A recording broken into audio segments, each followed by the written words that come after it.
مرحبا. ولدت بنظير بوتو عام 1953 ميلادية في باكستان.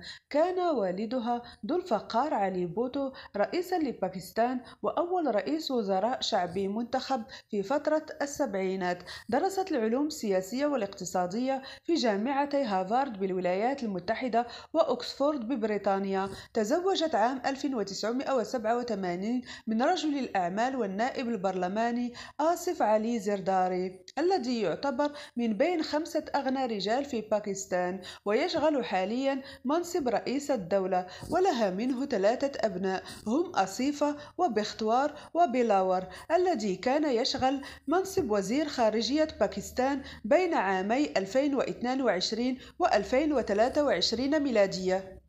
كانت توجهات بنظير بوتو مناوئة للإسلام السياسي داخل باكستان، خصوصا تلك المؤيدة لحركة طالبان، وكانت تعارض انتشار المدارس الدينية وتصفها بحاضنة الإرهاب. عادت بنظير بوتو إلى باكستان عام 1977 ميلادية بعد الانقلاب على والدها من طرف الجنرال ضياء الحق الذي أعدم والدها عام 1979 ميلادية ووضعها قيد الإقامة الجبرية مع والدتها الإيرانية، إلا أنها استطاعت الهروب من باكستان ولم تعد إليها إلا بعد اغتيال ضياء الحق في حادث طائرة عام 1988 ميلادية. بعد مقتل ضياء الحق ترأست بنظير حزب الشعب الباكستاني حزب والدها، وفاز تحالف بوتو بالانتخابات البرلمانية وأصبحت رئيسة وزراء باكستان، ولم يتجاوز عمرها 35 عاماً.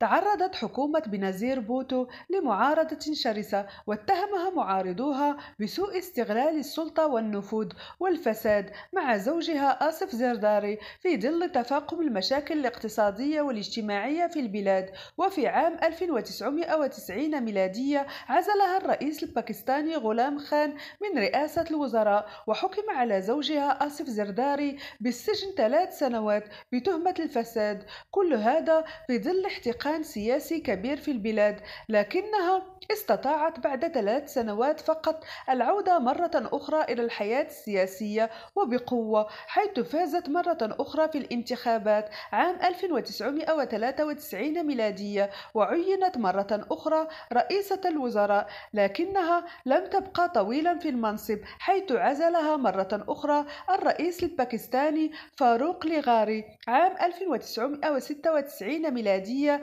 بسبب تهم الفساد والرشوة التي كانت تلاحق زوجها الذي كان يلقب بالسيد 10%، كناية على نسبة عمولته من كل الصفقات التجارية التي كان يقوم بها. وفي عام 1999 ميلادية حكم على بنظير بوتو ب5 سنوات سجنا غيابيا بتهمة غسيل الأموال في بنوك سويسرية، وتم منعها من ممارسة العمل السياسي فغادرت البلاد إلى لندن. وفي عام 2002 ميلادية أقر الرئيس الباكستاني برويز مشرف تشريعا يحدد عدد مرات الترشح لرئاسة الوزراء في فترتين رئاسيتين فقط، ليغلق بذلك الباب أمام بنظير بوتو للعودة لرئاسة الحكومة، وأصدر معه قرارا بمنعها من دخول البلاد بحجة تغيبها عن المحاكمات. وفي عام 2007 ميلادية أصدر الرئيس برويز مشرف عفوا عاما عنها في إطار اتفاق بينهما على تقاسم السلطة، وعادت من منفاها الذي قضت فيه 8 أعوام. لكن ليتها لم تعد لباكستان، إذ تعرض موكبها لتفجيرين انتحاريين أدى لمقتل حوالي 125 شخصا، ونجت هي منه، لكنها اغتيلت في محاولة ثانية عام 2008 رميا بالرصاص أثناء إلقائها التحية على مناصريها في تجمع انتخابي عن عمر يناهز 54 عاما. وبعد وفاتها انتخب بالعاطفة زوجها آصف علي زرداري رئيسا لباكستان عام 2008 ميلادية لغاية 2013 ميلادية، ثم انتخب مرة أخرى في مارس عام 2024 ميلادية لنفس المنصب. وختاما ختاما، المرجو ترك ملاحظاتكم وتعليقاتكم على الفيديو والضغط على زر الإعجاب والجرس والاشتراك بقناتنا ليصلكم كل جديد.